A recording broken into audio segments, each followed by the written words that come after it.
like we three-footed. Got me feeling like I'm in my new prime. Let's get it all right, all right. I just wanna have some fun. I wanna have some fun tonight, yeah.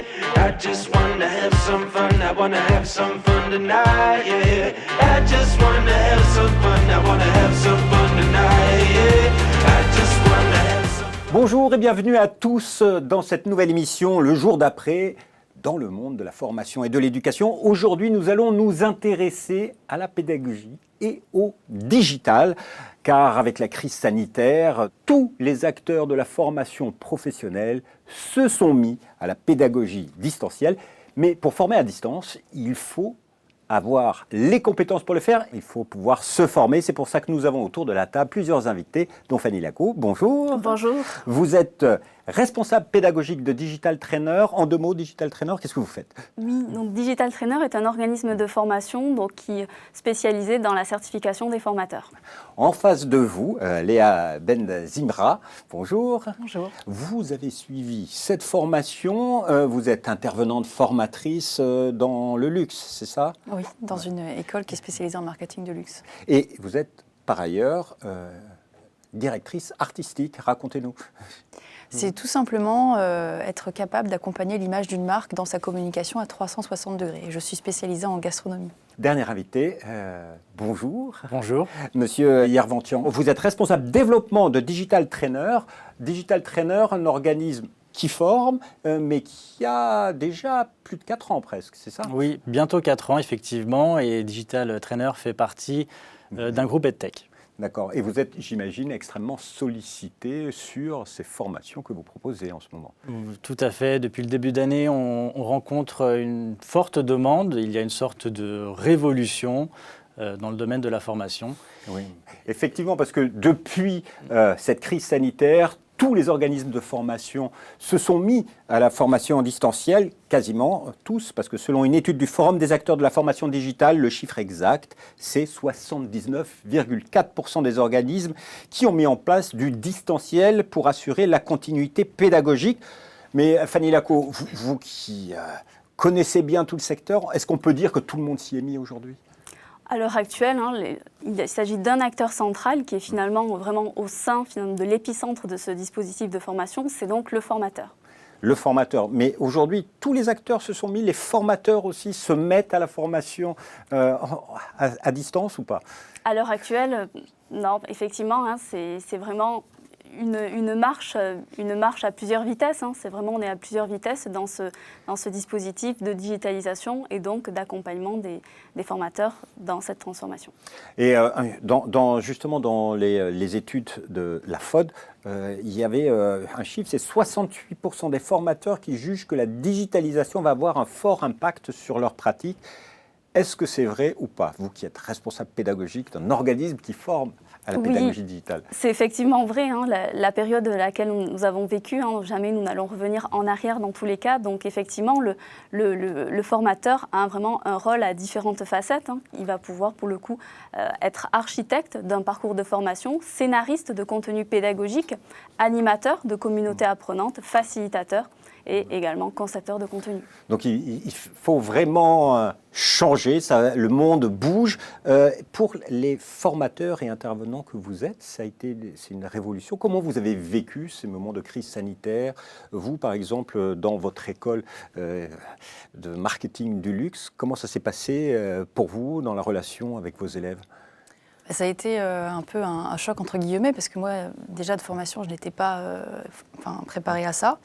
Donc c'était un petit peu du bricolage. On a reçu quand même des directives pour savoir comment animer un cours en distanciel, comment garder l'attention des étudiants, mais ça n'a rien à voir avec la formation que j'ai pu suivre au Digital Trainer où il ne s'agit pas uniquement d'animer un cours en distanciel.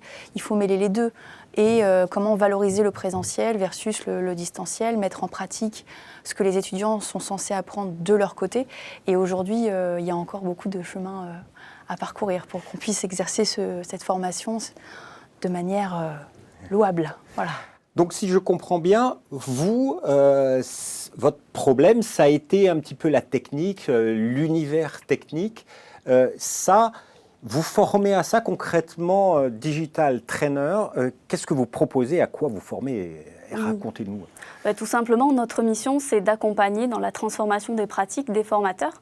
Et donc, à travers la formation formateur digital, donc, qui est inscrite au répertoire spécifique, c'est de pouvoir accompagner les formateurs donc, sur 5 domaines de compétences. Donc, les 5 domaines de compétences qui vont être la réalisation d'une ingénierie pédagogique multimodale, la création d'une ingénierie de formation, donc du parcours de formation, qui viendra ensuite intégrer différents types de contenus pédagogiques, qui peuvent être des MOOC, différents contenus aussi de façon synchrone, avec des classes virtuelles, mais vraiment toute la pluralité des modalités pédagogiques qu'on va pouvoir intégrer dans un parcours de formation. Et on va aussi accompagner chaque formateur dans l'animation de communautés apprenantes via les réseaux sociaux éducatifs. Ça va être également aussi de faciliter les apprentissages entre les apprenants durant tout leur parcours de formation, donc l'animation de communautés apprenantes, le social learning. Alors, pour être précis, on ne dit pas, c'est pas des blocs de compétences, c'est quoi les termes exacts? Oui, il s'agit de domaines de compétences, étant donné que la certification est inscrite au répertoire spécifique. Justement, Monsieur Yervantian, cette formation est certifiée, elle est reconnue, c'est un titre, expliquez-nous. Oui, tout à fait. Donc, cette formation est certifiante, enregistrée au répertoire spécifique. C'est donc une certification reconnue par l'État qui est délivrée à l'issue des 5 domaines de compétences validés. Et on peut les faire de manière séparée. Vous, Léa, quel a été votre choix quand vous avez fait cette formation? Ce qui est intéressant, c'est que c'est vraiment un autre rythme. Il y a tout l'apprentissage en ligne. Moi, j'avais choisi d'être accompagnée par un coach vraiment, donc c'est pour moi était une vraie valeur ajoutée. Et donc, elle a pu vraiment répondre à mes questions, me faire retravailler certaines notions que j'avais pas bien compris, et puis surtout être bien préparée pour l'examen final. Pour l'examen final. Mais bon, vous avez réussi, félicitations. Qu'est-ce que ça a changé pour vous? C'est ça qui est important.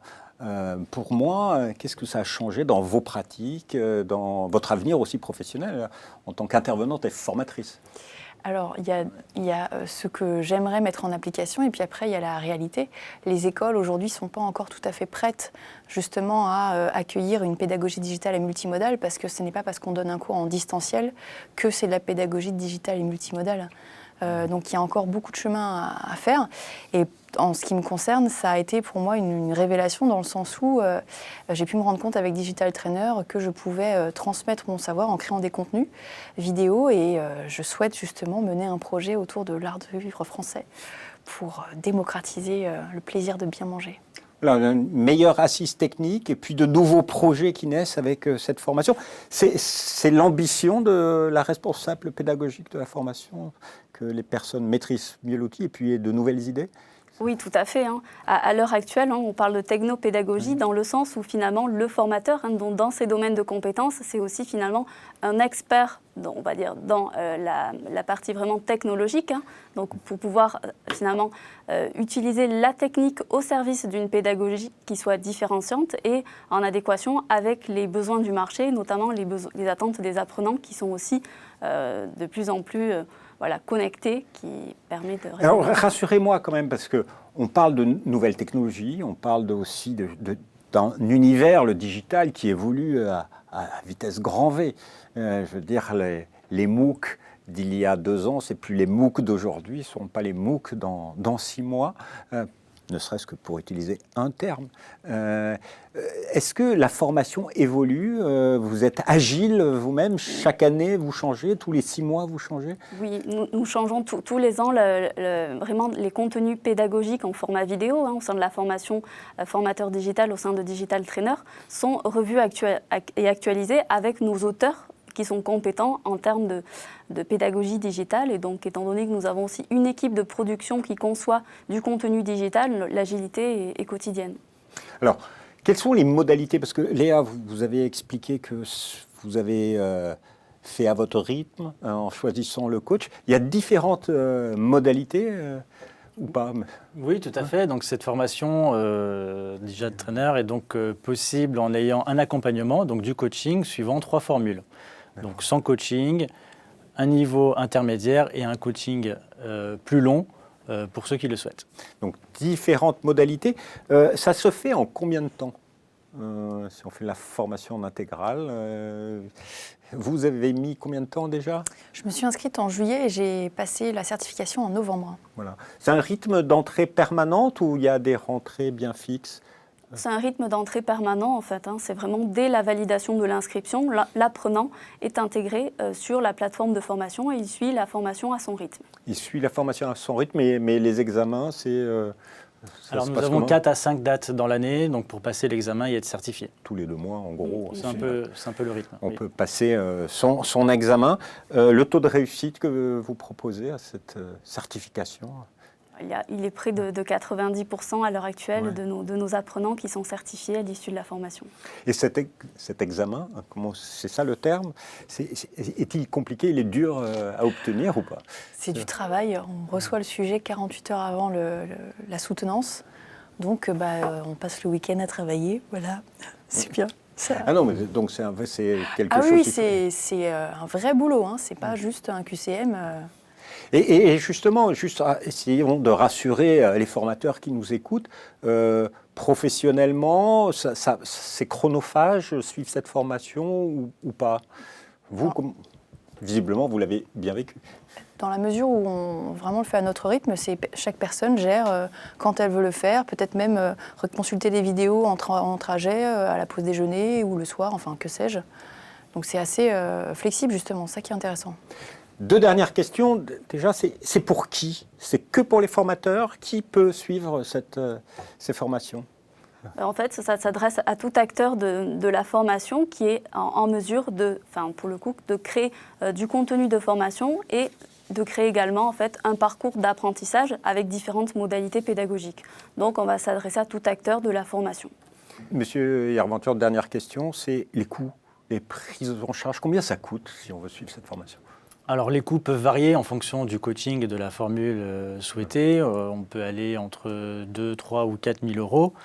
Ceci étant dit, il y a plusieurs modalités pour financer cette formation-là, suivant la situation de chacun. Il est possible d'utiliser donc son CPF, son compte personnel de formation. Si l'apprenant est enregistré au Pôle emploi, le Pôle emploi peut également prendre en charge une partie ou la totalité de la formation suivant son cas, évidemment. L'employeur peut également utiliser son budget annuel, donc un budget qui est alloué pour la formation. Et donc cet employeur peut aussi faire appel à son OPCO pour une prise en charge, ou alors tout simplement opter pour un financement personnel. Personnel, donc il y a plein de sources de financement possibles. Vous avez choisi quoi? C'était l'établissement? C'est vous?